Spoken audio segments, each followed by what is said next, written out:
Olá, eu sou o Ricardo Lauricella E eu sou a Bianca Grella. e hoje vamos falar um pouquinho sobre gestão médica. O nosso convidado desse episódio é o médico Braz Henrique Alves, ortopedista e traumatologista, pós-graduado em gestão hospitalar. Ele atua como diretor técnico e administrativo do Hospital Municipal de Itu e como coordenador dos serviços 192 e de ortopedia da UPA da cidade. Seja muito bem-vindo, doutor Braz. Muito obrigado. Olá a todos. Olá, muito bem-vindo, doutor. Tudo bem com você? Tudo bem, e vocês? Tudo jóia. É um prazer recebê-lo aqui com a gente, tá? Nesse bate-papo. Muito obrigado. Bom, eu vou aproveitar com uma pergunta. Aliás, eu vou iniciar com uma pergunta, tá? Que você possa nos contar um pouquinho sobre o dia a dia e o serviço do 192 na UPA. Olha, Bianca, o serviço de 192 aqui em Itu, desde que a Damasco assumiu, está fazendo quase 5 anos, passou por uma reformulação, né, por um crescimento muito importante. Hoje o serviço de 192 aqui, ele faz tanto a questão pré-hospitalar, quanto a questão interhospitalar e também altas hospitalares, tá? É um serviço que está fazendo mais ou menos 1.700, 1.800 ocorrências por mês. Serviço bem grande, bem robusto, que está em crescimento, né? Então, hoje, a nossa gestão aqui com o serviço de 192 é realmente a questão técnica, né? A questão de qualidade mesmo, educação continuada com os colaboradores. É um serviço muito dinâmico, de uma gestão bem difícil. É um serviço 24 horas em que as ambulâncias estão circulando sempre em situações de urgência, né? Então, os condutores têm que ser muito bem treinados, a equipe muito bem alinhada, realmente em situações sempre de acidentes de trânsito, de paradas cardíacas. Então, é uma equipe que tem que estar muito bem alinhada com os protocolos, né? E hoje em dia a gente vem fazendo esse trabalho. Também estamos fazendo um trabalho de educação com a sociedade, né? Estamos treinando, por exemplo, hoje em dia a gente está num programa de treinamento, treinando professores de creches a como desengasgar crianças, né? Então nós estamos treinando todas as creches de Itu. Esse é um dos projetos que estamos fazendo com o 92 com a sociedade. Então o 92 também tem esse papel de educação com a sociedade. Não, maravilhoso, super importante, né? E vou aproveitar e E faz... perguntar uma coisa. Talvez algumas pessoas não estejam familiarizadas com o que é o serviço 192. Eu acho até que tem gente que sabe mais o que é o 91 dos filmes americanos do que um 192. Doutor Braz, explica um pouquinho para gente o que é o serviço de 192. O 92 nada mais é do que o famoso SAMU, né? Em Itu, nós não temos a marca SAMU, nós não somos habilitados com o SAMU, mas nós temos o serviço de 92, que é um serviço municipal, né?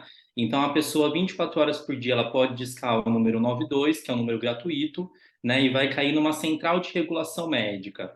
Então, o 92, além das ambulâncias que a gente vê na rua no dia a dia, ele tem uma central de regulação, que é uma central de atendimento e de logística, né? Então, nessa central, todos os chamados que nós recebemos, tanto eles que nós chamamos de primários, são chamados de rua. Então, teve um acidente de trânsito, alguém passou mal em casa, vai ligar no 92. Tanto os chamados secundários, são aqueles chamados que um hospital tem que transferir um paciente para outro hospital, ou um paciente que tem alta hospitalar. Esses são chamados secundários. Então, todos esses chamados primários e secundários, eles passam por um atendimento que nós chamamos de TARM, que é um telefonista habilitado para esse tipo de atendimento.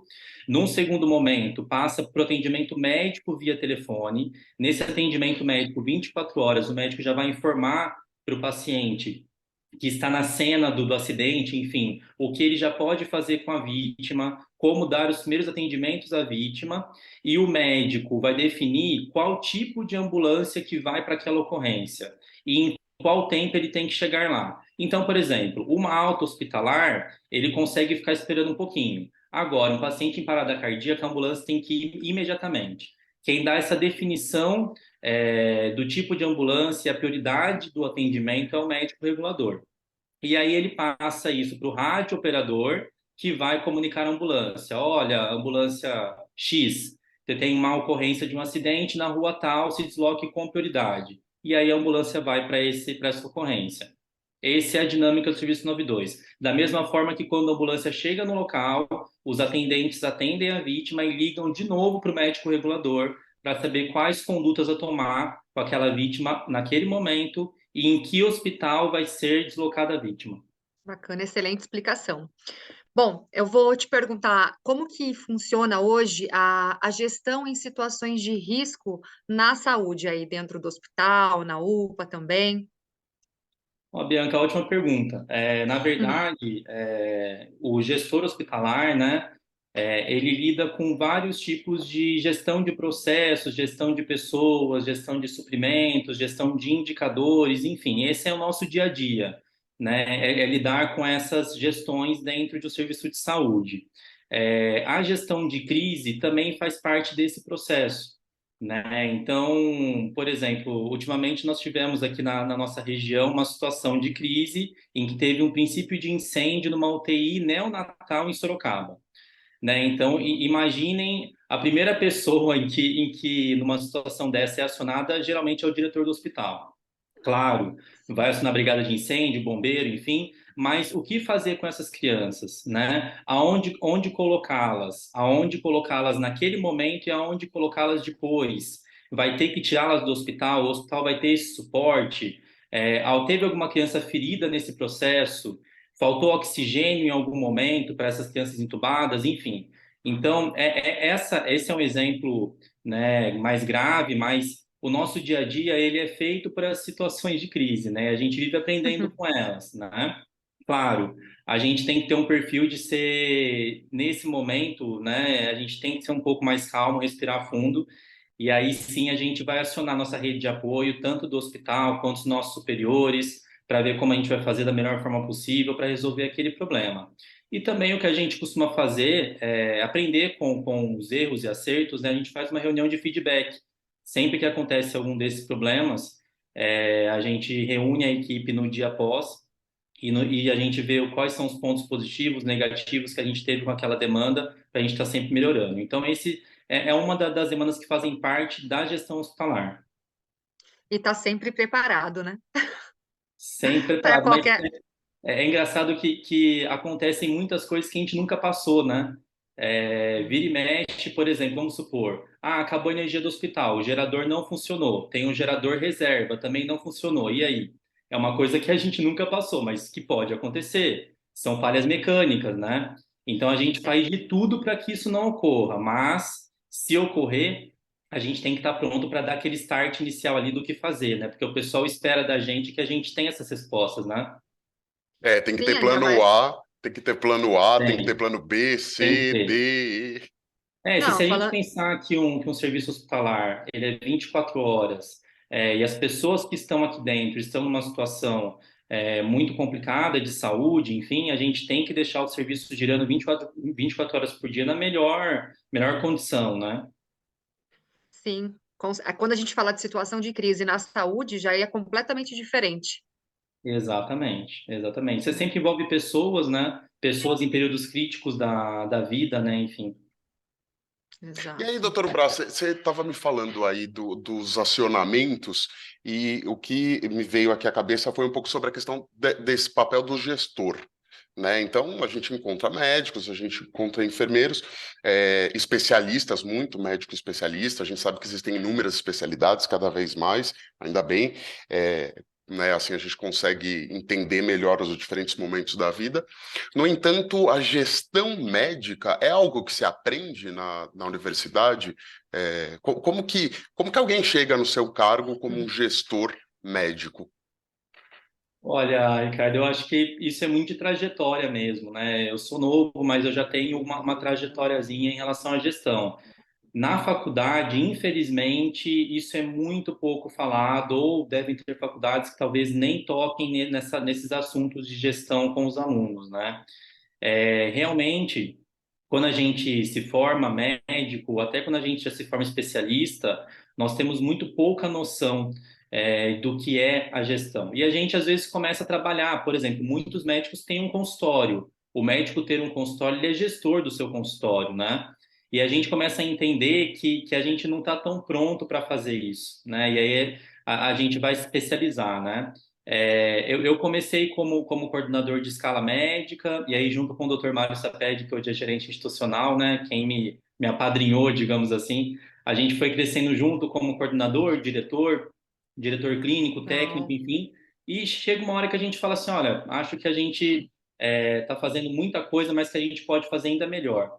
E a gente foi, né, fazer uma pós-graduação, a gente fez uma pós-graduação juntos, até eu e o Dr. Mário, em gestão de serviços de saúde, e a gente enxerga um outro lado, né? É um outro mundo praticamente. Estudar gestão é bem complexo, né? Tem várias vertentes, que nem eu falei, tem gestão de pessoas, gestão de processos, gestão de indicadores, enfim, tem vários tipos de módulos que a gente vai estudando ao longo da formação, e isso faz agregar ao nosso dia a dia, né? Então, acho que basicamente a gente vê essa necessidade ao longo da vida, né? A gente percebeu que a gente teria que estudar um pouco mais, né? E isso realmente foi um diferencial para a gente. Quando a gente acabou a pós, a gente se sentiu muito mais preparado para assumir os cargos que a gente tem hoje. Mas aí agora a pergunta capciosa, e tem médico gestor no mercado? Falta, viu? Na verdade, falta interessados, né? Eu acho que as empresas, as OSs, os hospitais particulares, enfim, as prefeituras, eles passaram nos últimos, talvez últimos 5, 10 anos aí, eles passaram a enxergar o papel do médico como gestor. Eu acho que esse papel, acho que antigamente o médico gestor ia no hospital, assinava os papéis e ia embora para casa. Né? Hoje em dia não, hoje em dia eles querem ter o médico presente. Eu, por exemplo, estou aqui em Itu como gestor todos os dias, né? A gente já tem, por exemplo, o nosso gerente médico pela Damasco, ele está aí todos os dias sendo gestor médico para a empresa. Então, a gente percebe que as empresas estão vendo essa importância de ter o médico no local de trabalho, se possível, todos os dias, né? Isso causa um impacto grande no serviço. Realmente, a qualidade do serviço melhora de ter um olhar médico dentro do serviço, né? Então, acho que as empresas começaram a perceber isso e essa mão de obra está ficando um pouco escassa, né? Então, a gente sempre procura alguns médicos com esse perfil e tenta introduzir eles no meio da gestão, né? Mas também vale do médico procurar se pós-graduar, procurar estudar esse assunto que com certeza o mercado de trabalho hoje em dia está precisando desses profissionais. Tem campo, né? Tem cada vez mais serviços de saúde aparecendo, graças a Deus tem mais oferta de saúde, e clínicas privadas, públicas, serviços, então é bem importante. Você poderia deixar um recado para quem nunca ouviu ou tem curiosidade sobre gestão médica, né? Gestão hospitalar, enfim, do prazer que te dá trabalhar com isso? Olha, eu sou muito. Eu gosto muito de gestão, né? Então eu acordo todo dia muito feliz para trabalhar. Legal. A gente faz. A gente faz muito pelo. A gente faz no modo macro, mas a gente vê o resultado na ponta, né? Ah, o maior prazer que eu tenho como gestor público, no caso, né, é a gente ver que o SUS pode ter qualidade e muita qualidade, né? Hoje em dia a gente faz gestão de um hospital aqui em Itu que com certeza ele tem a qualidade de um serviço privado, né? Para mais, inclusive, com o recurso do SUS. Então, quando a gente vê que a gente consegue com recursos escassos, mas a gente consegue fazer um trabalho de qualidade, eu acho que é isso que dá vontade da gente acordar todo dia para a gente trabalhar, né? Então, para quem quer fazer a diferença, né? Para quem é um visionário aí de fazer a diferença, de tanto no SUS quanto no setor privado, né?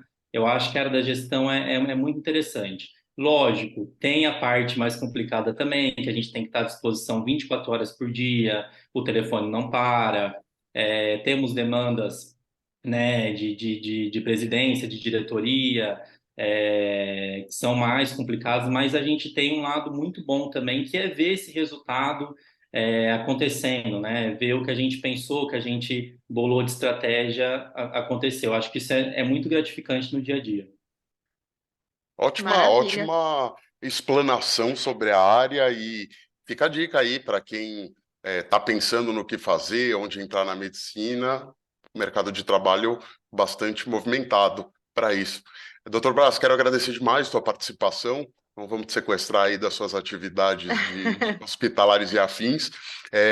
E fica aqui o convite para um próximo papo para a gente falar até um pouco mais sobre crises em serviços de saúde. Excelentes explicações. Eu também quero agradecer aí a sua presença, foi maravilhoso. Até a próxima, doutor. Eu agradeço a todos, estou sempre à disposição aqui em Itu. Grande abraço. Obrigada, bom trabalho. Tchau, tchau.